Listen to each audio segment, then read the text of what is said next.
It's the Wednesday show. We like to give good information out. We like to talk to people.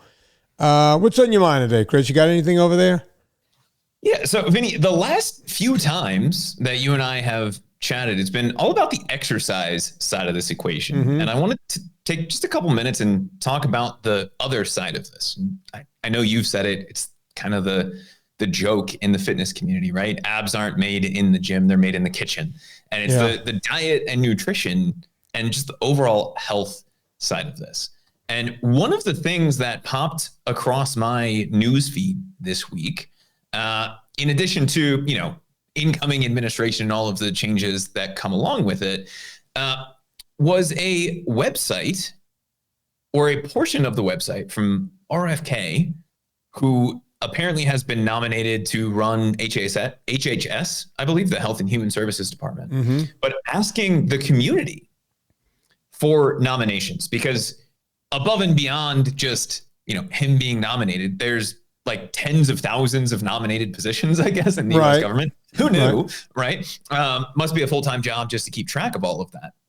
But a few names that you would recognize and that all of the listeners would recognize popped up. And I wanted to have a conversation about who you think would be a good fit where in a theoretical world where this would actually happen.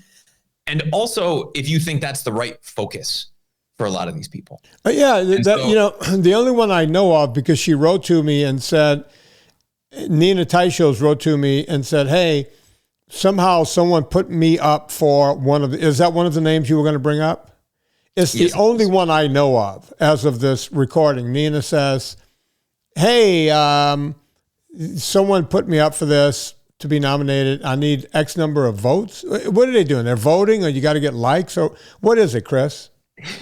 It's a little bit of everything. And so it's part of RFK's website, but it's nomineesforthepeople.com. I'm not going to attempt to spell the word nominees for everybody here. Just Google it. You'll find it. But at this point, the nomination period is closed. So we can't go nominate Vinnie, although we still, I guess, could tag RFK on Twitter, X, Facebook. Oh, so is that the upshot, that I'm not nominated? No one thought of me in this situation? Look, I'm going to be honest with you. Like Wikipedia did. I'm not sure. look, I'm going to be honest. I used to always take umbrage. I don't even know what umbrage means. Whenever we would have a new president, whether it was Democratic or Republican, they would elect their favorite, celebrity to run the Presidential's Council on Physical Fitness. Is that part of this group? Is that in this group? So you technically, yes, because what is the official name? It's the President's Council for Health, Fitness, and Nutrition, I think is the right. And by the way, his I don't know if you know this, his uncle was the one who started all that and said, we need to get this test. We're getting our asses kicked by Japan, China, everywhere else in physical fitness. And he was the one back in 1960 or 61 or 62 that originally brought the Presidential's test on physical fitness to the forefront and said, hey, we got to we need to get our kids, you got to get them in shape. And, that was a big deal, right? Right around the time I was born. So that was like 62 years ago. And here's another Kennedy going, hey, we need this. We need this back in the schools. We cut out physical fitness. Everybody's little darling had a fucking note as to why they couldn't do a sit-up. We need to get this back into schools. This is a big deal. And I remember, I want to say it was one of the Bushes. I don't know if it was Bush 1 or Bush 2 that, I was like, yeah, maybe I should try with this group. Well, they brought Arnold Schwarzenegger in. And I get it. He had political aspirations. He wanted to do other things. So, and he's a big actor, and he's a big name that could bring some levity, I guess, or some gravity. I don't know if that's the right word to this position and do something. But he didn't do a fucking thing. He showed up for a couple of schools going, hey kids, we could do, I can't do Arnold's voice, but we could do some bench press or whatever. I'm like, okay, you did one thing at one school. We need to enact laws. We need policy to get kids back in shape. Bottom line. And I thought Arnold would do that. He did jack shit. He had bigger aspirations. He did it. He became the governor of California, whatever else he wanted to do. Okay, I get it. As a matter of fact, speaking of Kennedys, he was sleeping with the Kennedy until he decided to go sleep with the help. I wish I could make that up, but that's what he did. But I always wanted to, it's like, look, I'm a nobody. I don't care about fame. I care about kids. I care about people, and I would love to be in that position. But now you're telling me the position's closed and I can't get in again. I got to wait another. Well, so the nomination period on this particular website is closed. But here's what I will say: digging through this, it looked like only one person had a nomination for anything related to. And here's the mouthful of a name that and again, we're not getting political here, but in typical government fashion, nothing ever gets shorter or easier, right? So it used to be the President's Council on Physical Fitness.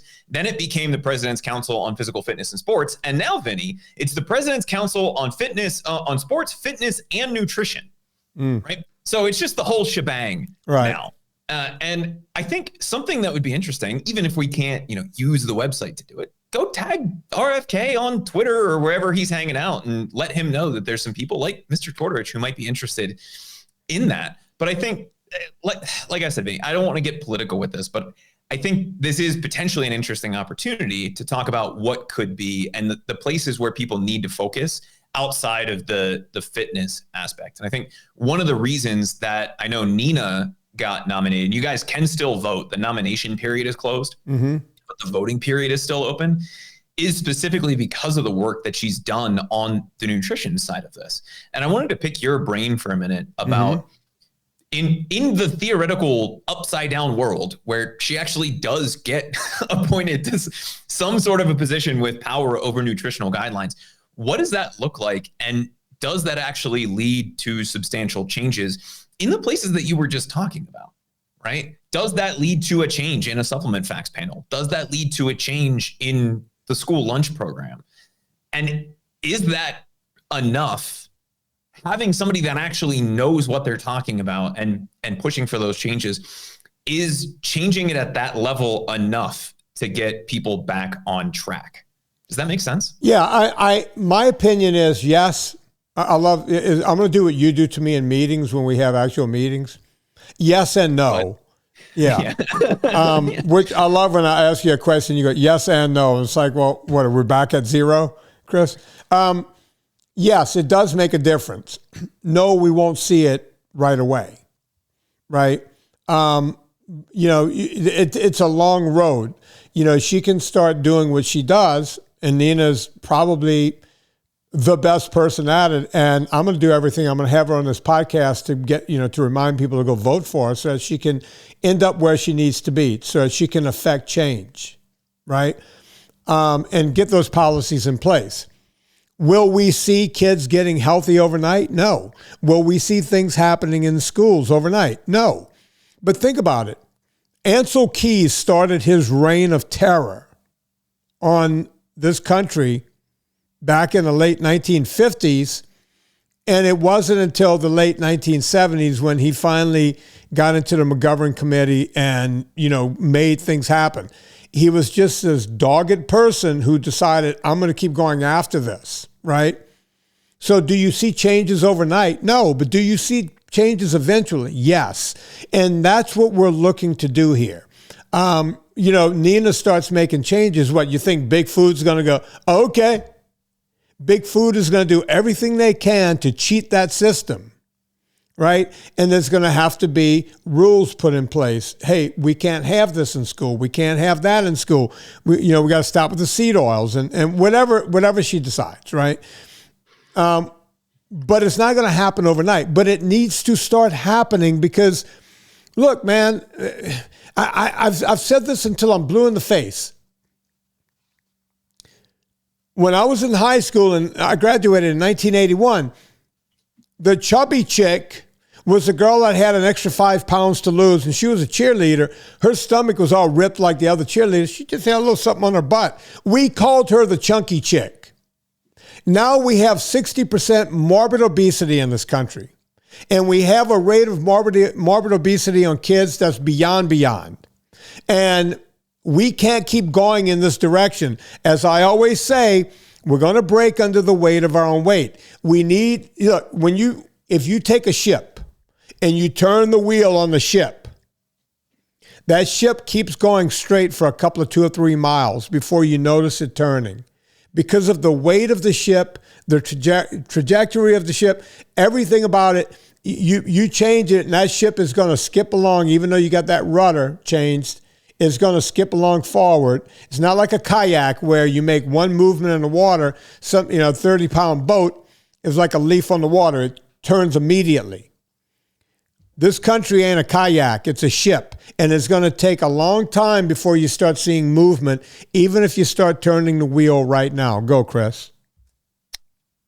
Does it say that we're recording on your end, Vinny?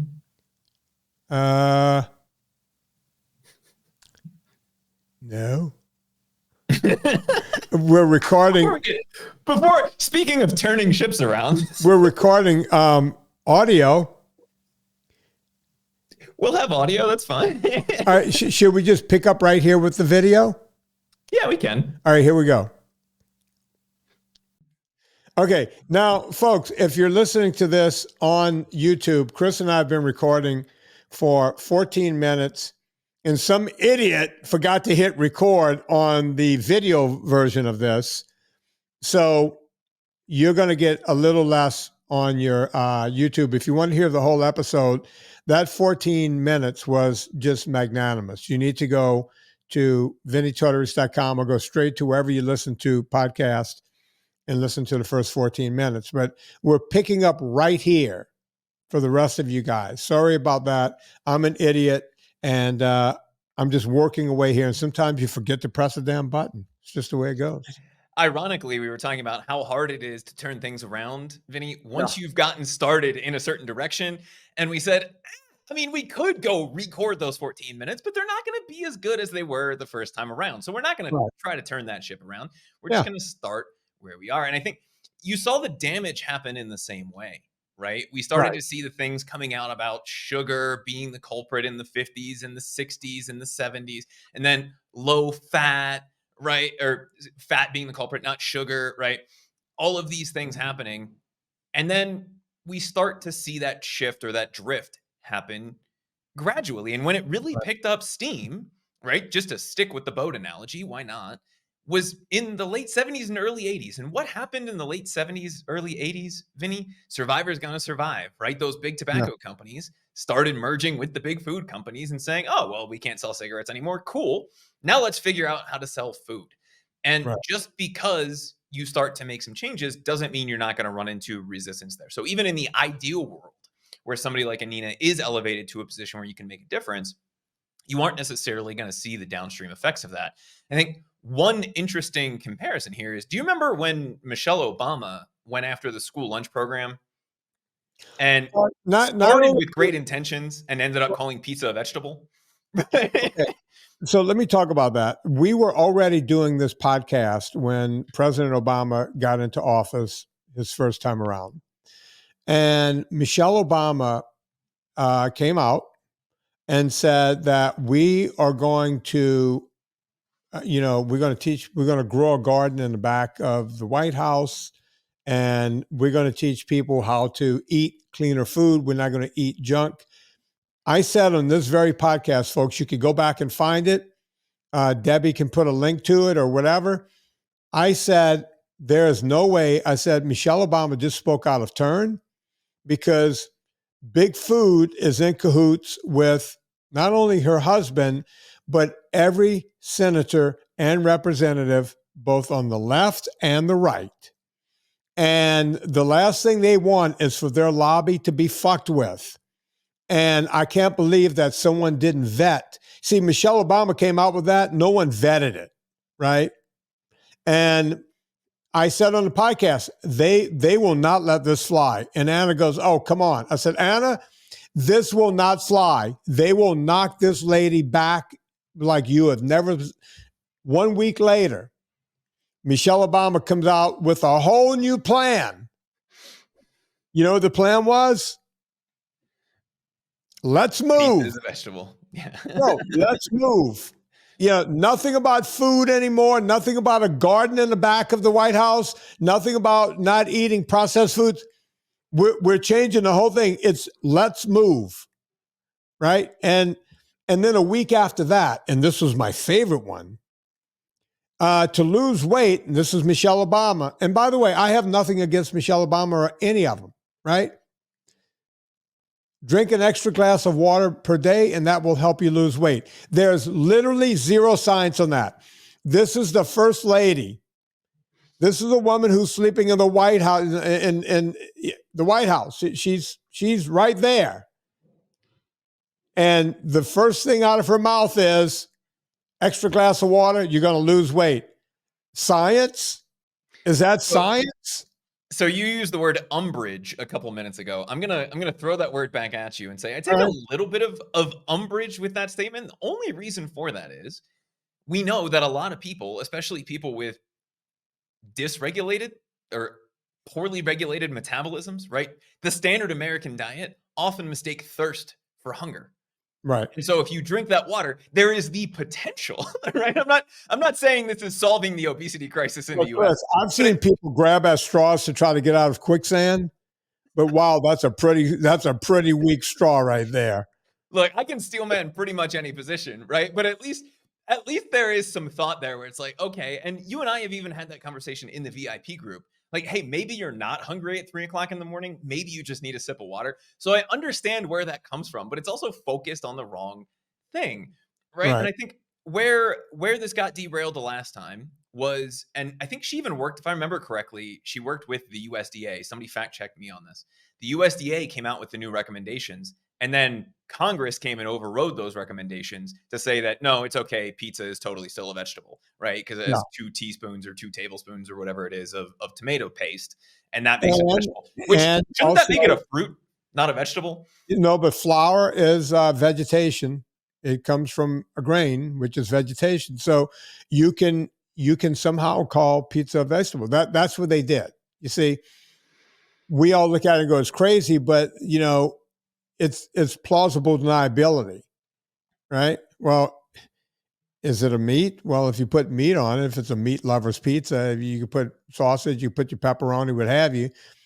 But the majority of it is made up of tomato sauce and flour, which was planted in the ground before anything else happened. So that's what happens, you see. So getting back to Nina, I want Nina to be part of RFK's thing.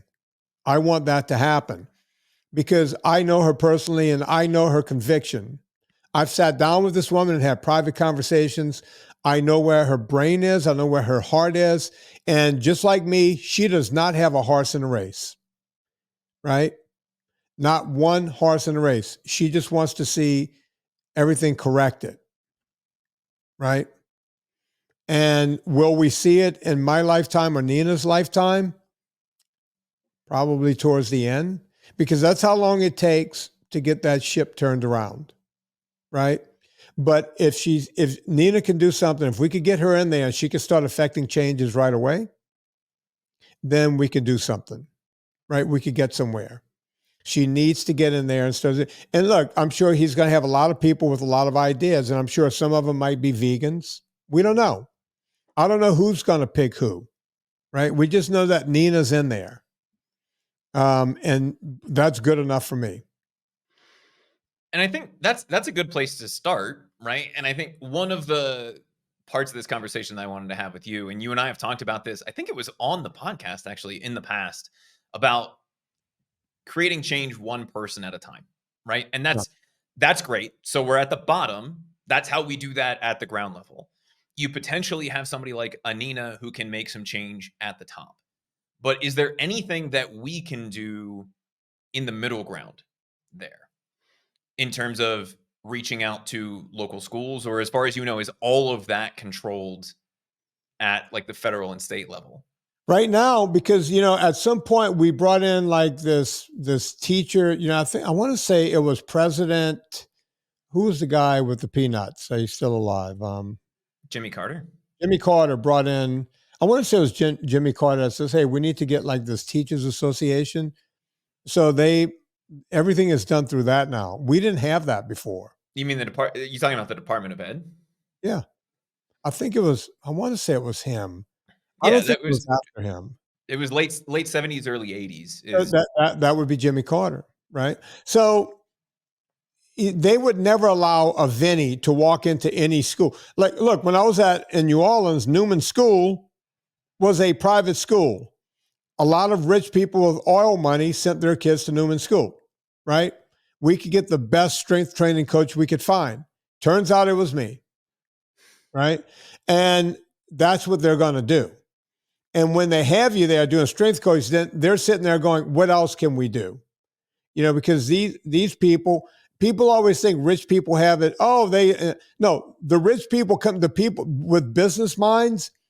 These guys invite guys like me out for dinner and go, what else can we do? Right? They don't just go, oh, you're the strength and conditioning coach. Great job. Hey, strength and conditioning coach, what else can we do at the school? What do we need to buy for these kids to make it better? What can we do?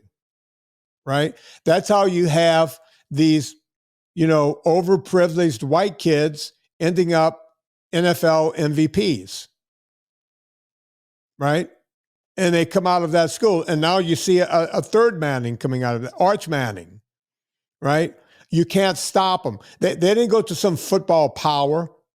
They went to a little AA school stuck right in the middle of New Orleans, right? Right on the pole, State Street, wherever the hell it is. And that's what happens. People that want to get things done. Now, if I go into a public school here and try to do something like that, oh my God, I'd be in jail.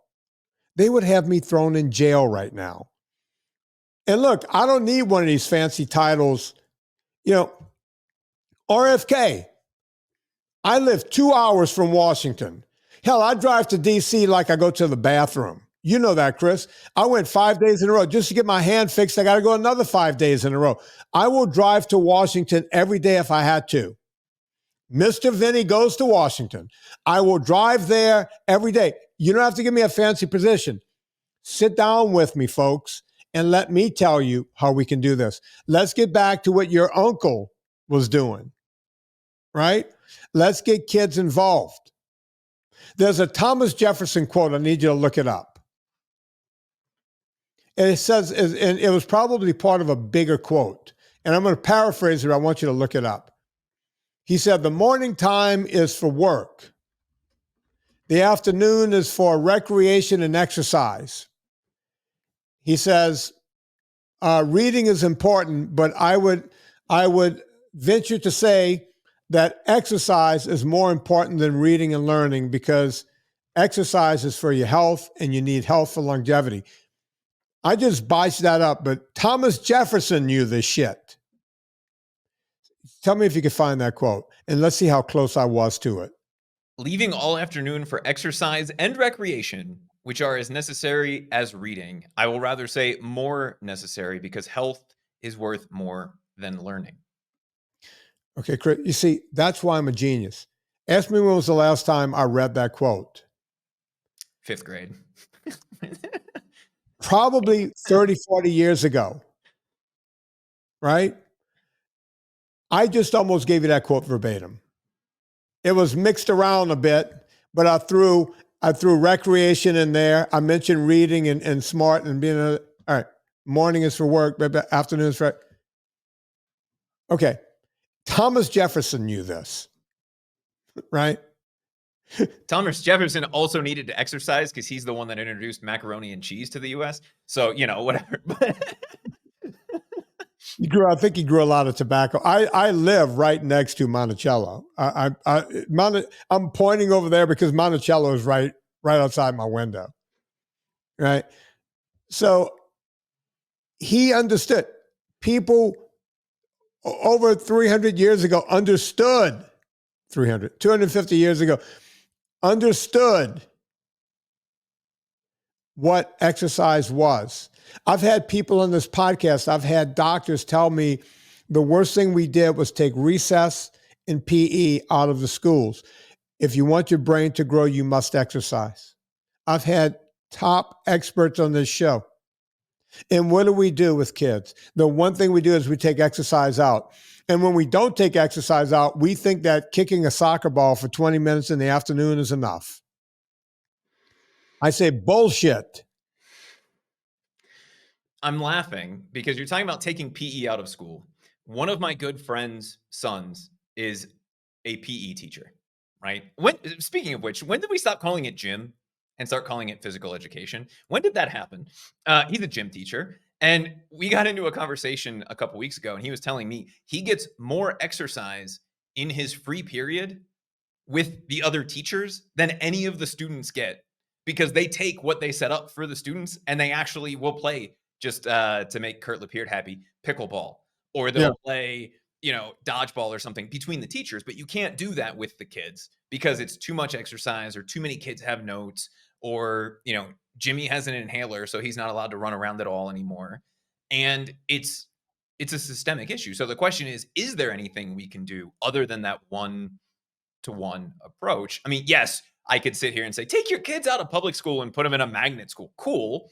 But also, that's not really a solution. Not that you can't do it for every kid. Look, the bottom line is you have to mandate this, and you have to give them a grade, and that grade has to affect their outcome, right? All these parents want to get their kids in college. You give that PE teacher power and say, hey, you could get an A, a B, a C, a D, or a fucking F. You could get one of those grades. And by the way, it's not an ipso facto grade. This grade counts on your transcript as much as history, as much as mathematics, as much as English, as much as anything else. You make that grade count, and you watch what happens. You're going to have parents hiring private trainers to get their kids in shape to make sure they get an A and PE. If that's what it takes, that's what you have to do. You can't make it Timmy could get out of it because he's got an inhaler. You know what we did with the kid with the inhaler when I was a kid? We kicked his fucking ass until that inhaler fell out and his bifocals fell off of his face, and he learned to fight back. Now, I'm not saying you have to go kick another kid's ass nowadays. You can there's middle ground somewhere in there. You could probably wave a peanut in his face and he would cry, right? Okay, I get it. And don't write to me, folks. I get it. Peanut allergies are a thing now. Okay, got it. Your little darling can just not eat a peanut. I'm good. The bottom line is this. We need to get back to where we used to be, and we need to make it count. We need to have, look, when I was a kid, I'm not going to mention a guy's name, but he's going to know who he is because he listens to this podcast. I went to primary school with a guy. We ended up calling him Helmet Boy. You know why? Probably because he wore a helmet. Do you know why? We had a slide on the playground that you climb up. It went down like this, and there was a hump in the middle, and it went down again. Well, you could get air. As a 6-year-old, you could get air on that hump. And this is on a metal thing. Guess what was underneath that slide? Probably concrete. Yes, concrete. Guess what Helmet Boy did? I know he's still around. He goes to the same church as my younger brother, right? So I don't want to say his name because I know the man. He's a good man. Helmet Boy he got too much air one day, got a little sideways, went off the side of the thing, cracked his head. His head was all shattered up. He had to wear a helmet for the rest of the year to keep his head together. Turns out the guy was okay. He goes through life. He's having a great life. He's fine. But guess what we had to do when Helmet Boy did that? They cut the slide right at the hump. So now you only have the bottom part. It wasn't as much fun anymore. Helmet Boy fucked it up for everyone.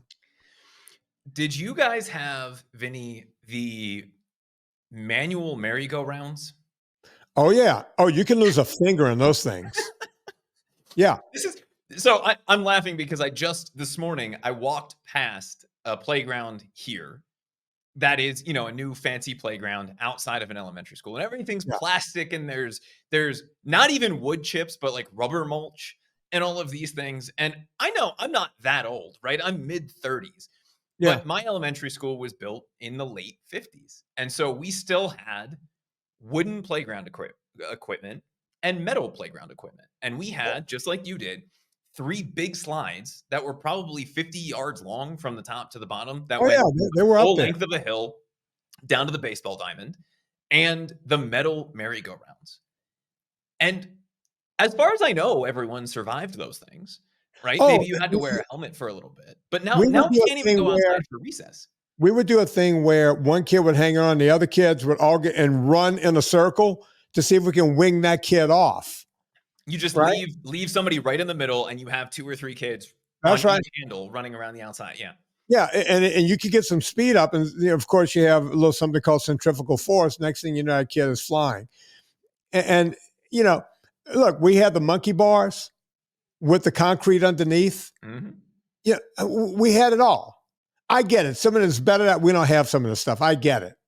And I get you want to put a little rubber mat for your little soft head. That's fine.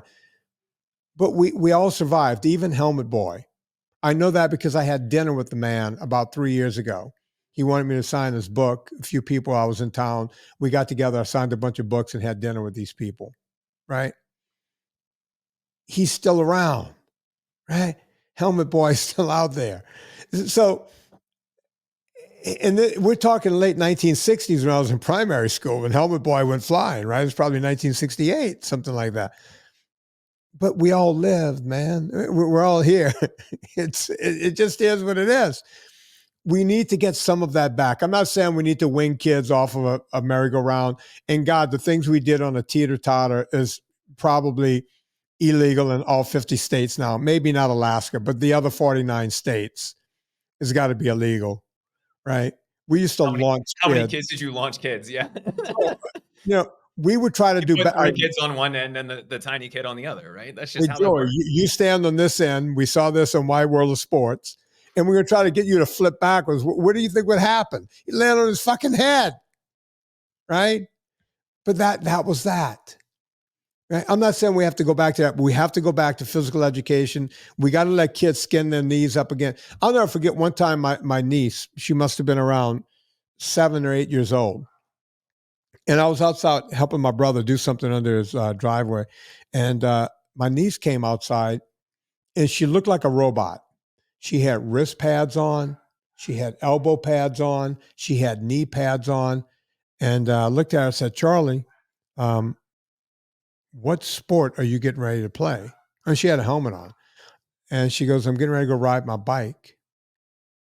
And I said, well, how in the hell are you supposed to skin up a knee or an elbow with all that crap on? And she goes, well, why should I do it? I said, because that's how you build character. How are you supposed to even go through the motion with all of that stuff on? That's the thing that I don't understand, because it's a very different.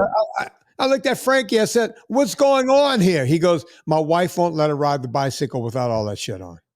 The helmet I get. Don't get me wrong. Like, I've flown off the front of enough scooters and bicycles to tell you that a helmet is probably a good idea. Yeah. Right? Yeah. But at the same time, you have to be able to live life. You have to be able to learn from these things. And it's kind of like burning your hand on a hot stove, right? Once you've done it once, you'll never do it again. And falling off, as someone who has fallen off probably more bikes than I've stayed on, ask my parents about me learning to ride a bike. I always managed to find that concrete island right in the middle of the parking lot at the elementary school where they took me to learn to ride the bike. Other side of the parking lot, right there every single time. But you have to learn that process. And so you said the word physical education. If we're thinking about the future of health in America, right? Because that's kind of the vibe that we're going with right now. Is something like a gym class enough, even if you make those changes? Or is this something we can impact at a one-to-one level to say, okay, they're not focused necessarily on teaching lifelong habits. Yes, maybe if you go to a really good school, they're going to show you how to lift weights, and you do that for 6 weeks out of the entire year, unless you're otherwise involved in a sport. So how at the parent level, is there a way for parents to help their kids figure out how to have that healthy exercise? Well, okay. Some parents are spending, and literally, and I'm not making this part up, they're taking out second mortgages on their homes to get their kids in, travel baseball, travel soccer. One woman had her and husband had their kid in travel volleyball, When I say travel, that, they're playing tournaments in other states. They're traveling.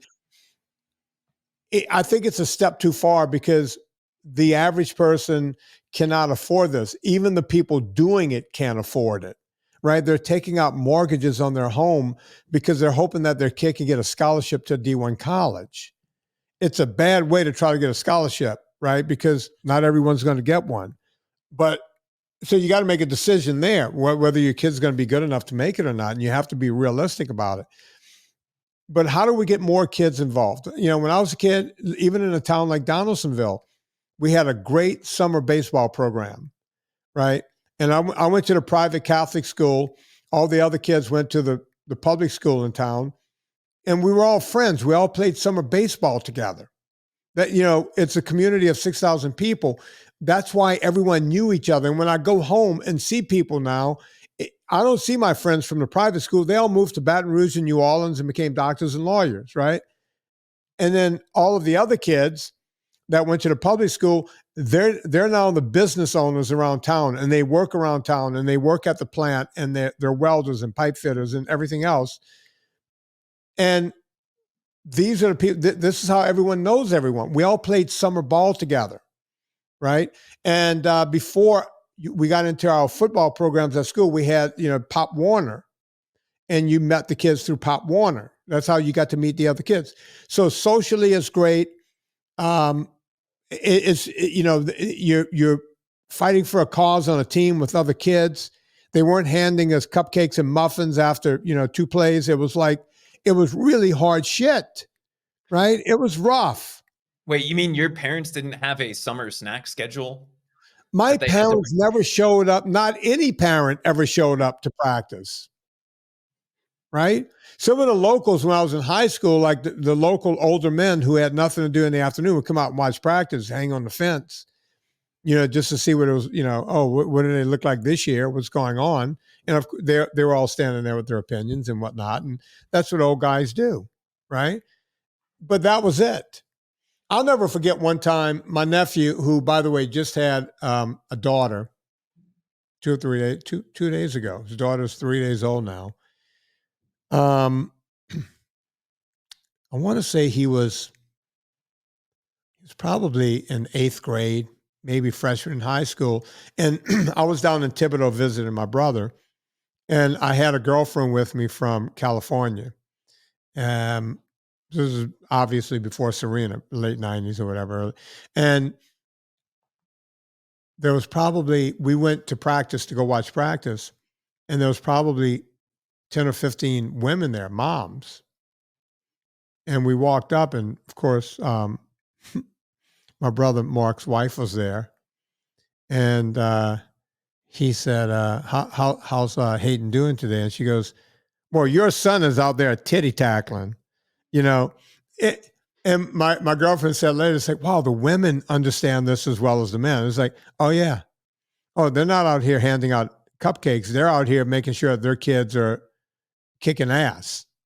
Your son is titty tackling. I still don't know what the fuck that means, but it sounded good to me.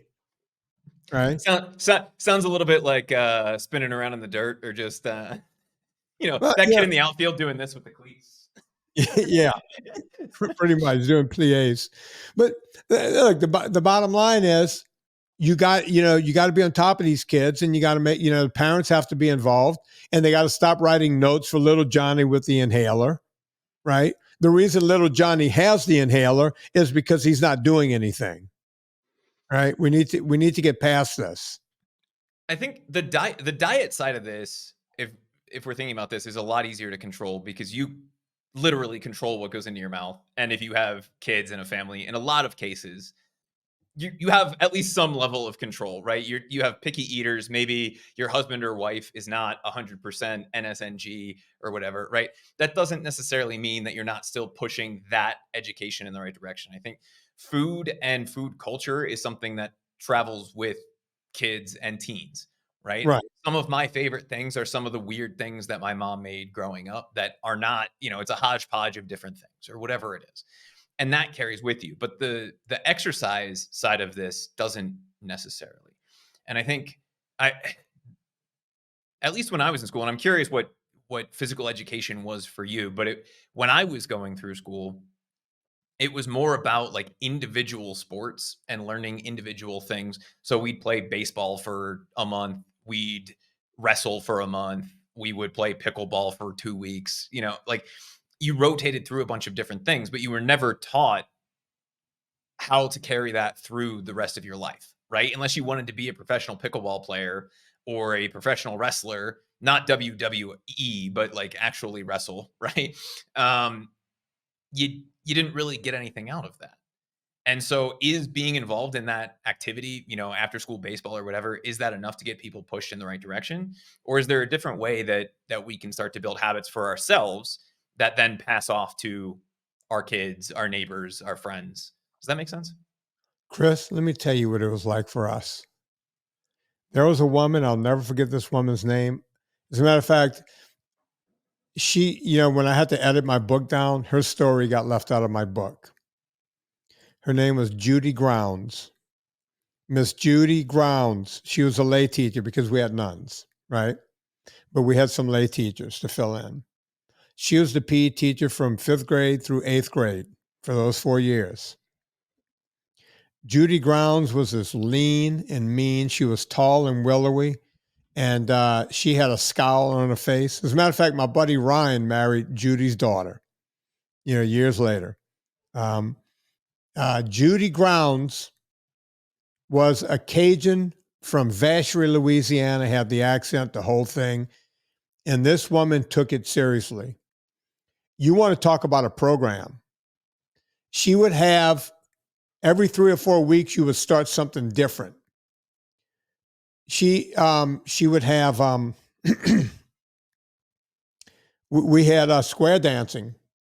We had to do square dancing for like 3 or 4 weeks, and we had to do it like to perfection. It wasn't like mess around square dance. This was she had charts and who was set up with who, and this is what you're going to do. And she had the music, and we learned how to square dance. You go, square dancing, what's that? You know the rope? Remember the rope hanging in the middle of the gym? You wanted to be at the top of that rope because if you started sliding down, you did not want to come face to face with Judy Grounds. She would scare your ass up that rope. That's who we had. We would work the rope all the way to the top of the gym. This is 5th through 8th grade. Judy Grounds, you know how you got the presidential physical fitness test?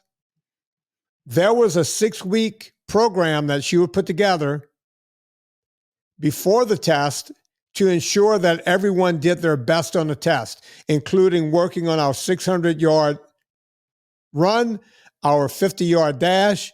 We had to do broad jumps. We had to do push-ups and sit-ups, and we had to do pull-ups, and the girls had to do arm flex hangs. All of it we actually worked on, right? Aside from having Joe Bonadonna, I had Judy Grounds teaching us this is what it takes to do your best when you get there on that day, right? We did all of it in practice over and over and over. And we had PE 5 days a week. And she would compartmentalize. We're going to do this today, do that tomorrow. And we would get ready every year for that president. It was a big thing at my school. Who did the fastest 600? Who had the fastest 50? Who did the most, the longest with the arm flex hangs? Who did the most pull-ups, push-ups, sit-ups? Right? We were all competing. We wanted to be the best. Every kid, boy and girl, wanted to be the best at that. I mean, we would leave PE and have to get dressed back into our regular clothes. I would sweat through my clothes, all of us, because it was hot. It's Louisiana. We would sweat for the next 2 periods because of PE. There was no air conditioning in the school. Judy Grounds did stuff. She made us do tumbling. And I was like, tumbling? What the hell is this? And I'll never forget, I was like, I don't want to do that. I'm a football player. She goes, oh, you're a football player? This is the best thing for you. And I said, well, how could this be the best thing for football? She goes, what happens every play in football? So most plays you end up on the ground. She goes, what if you get knocked down in the middle of a play and you tumbled and got back up? You still have a chance to make a tackle. And she wasn't wrong, right? tumbling did make me a better football player. Learning how to roll on the ground, get up. If you get rolled sideways, get up, you're back on your feet, you can still make a play, right? And if you watch the pros today, these guys get knocked around, flipped around, the whole thing. You go, how did he get up and do that? It's because they had someone teaching them things like Judy Grounds taught us. And it just went on and on and on. And she made us better athletes, better basketball players, better football players. Your eye-hand coordination was great. We even did a thing. We had Kill the Man with the Ball, which was, you know, all the balls are in the middle of the gym. They call it different things in different. It used to be murder ball, and then it became dodgeball. Yeah. Yeah, we called it Kill the Man with the Ball. Kill a Man is what we call it. All the balls are lined up on the middle of the court, and then each team is on each end. You had 3 concussions just getting to those balls and then getting back to the baseline and then start going at it. You think any parent came to school and say, my kid has a black and blue mark? We all had black and blue marks. It was a badge of honor, right? All of it is gone. You take a ball and hit another kid with it, you get kicked out of school lifetime. They put you in penitentiary. It's amazing where we've come. Now, listen, maybe I've said too much, RFK. Maybe I'm not going to try to enact all of that on day one. But I would like to be at the forefront of bringing what your uncle brought to the table back into schools. And if they want me, I don't need to be, you don't need to vote me in, make me a popularity contest. You don't have to do any of it. Just say, hey, Vinnie, we need your help up here in Washington. I can be up there. I can do what it takes. I'll go around to schools. I'll go to every school in this country if I had to, and then get that test back in, get that back on the menu and get people doing it. And yeah, just like with Nina, it's not going to look good on day one. It's not going to look good on day 2 because it takes a long time to turn that ship. But I'd love to see it happen before I die, and I would love to be the guy doing it. Chris, you seem to be sitting there shocked. It's a big ship to turn, Vinnie. And I pulled up the stat because I wanted to be sure that I heard it correctly.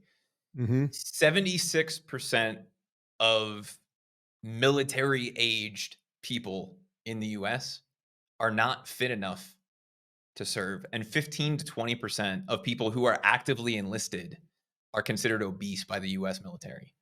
Right? Not to say that we need to go invade all the countries of the world and not to get political, but that's a pretty good gauge of where we are as a country, right? We're literally too fat to do some push-ups and some wall climbs, right? Like too fat to get into basic training, which is concerning from a national security perspective, but it's more concerning from a human perspective, right? Because if you're too fat to get whipped into shape, there's a bigger problem going on. And it's a lot harder to turn around, I think, with adults because you have a lot more habits. Yes, you also have a little bit more autonomy, but you have 10 years or 20 years of baggage. And I think what you've done over the last, how long has this podcast been around? The decade plus of this podcast is help a lot of individual adults do that. And you can make that choice as an adult to say, I'm going to forget about the baggage. I'm going to forget about the sugar addiction. I'm going to forget about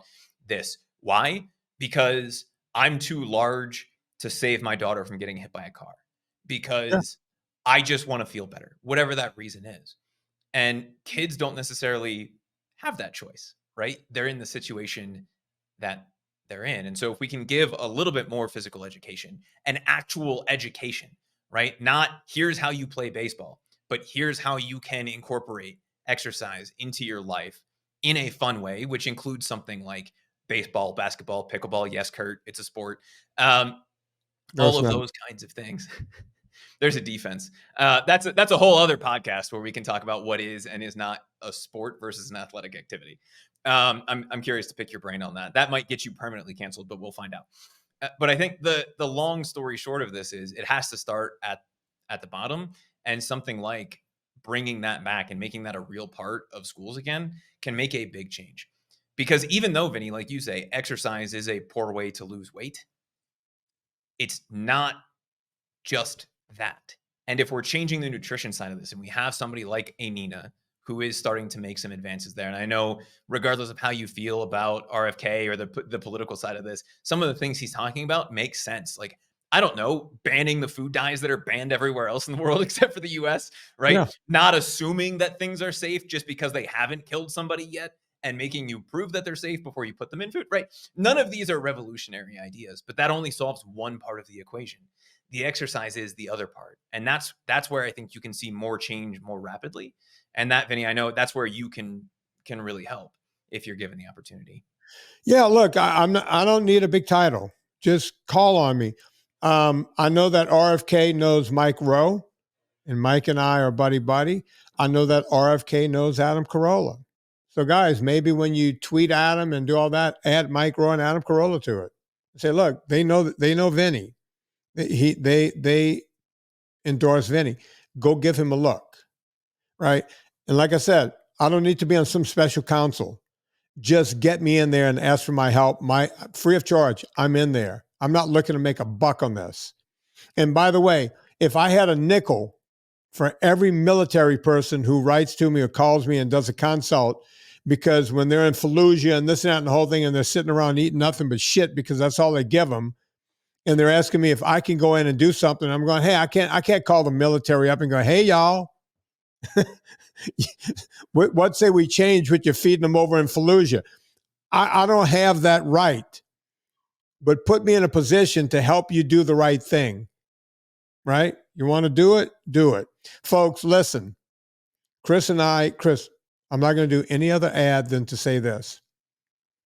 This is coming out on the 20th. We're getting dangerously close to having stuff back in stock now, right? It's been a long road. And if you can just take 30 seconds and let people know where we are on most of our stuff, I would appreciate that. And we're going to make that the ad for the show. Yeah. So I know we got a bunch of different things in a bunch of different places. B12 is in testing, at least theoretically, as of the day that this show comes out. Magnesium should be about a week and a half behind that. And vitamin D should be right around that same timeline for everybody. So the way that it looks right now, we're going to get them the week of Thanksgiving, which is probably the most annoying thing that's happened since we started down this road, because it's like, yes, we have it, but also can't pick it up because no one's around. But looking at this, 7 to 10 days basically from this, at least as of the time of recording, unless there's some sort of an apocalypse, we're going to start to have everything coming back in and going back out to people, which is weird. By the way, I apologize. It's my company. I feel like I was asleep at the wheel. I had to go in, when we had the problems with the supply chain breaks and everything. I thought everything was being handled. I had to do some very difficult things. I am now running the company.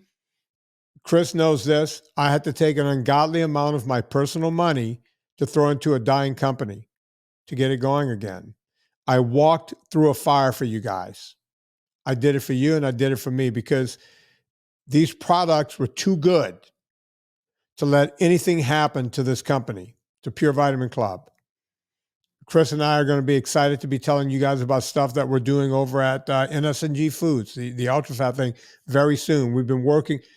I'm in there now, just like I do everything else. Chris and I have been balls deep getting this done right. I had to walk through a fire I never thought I had to walk through in my life.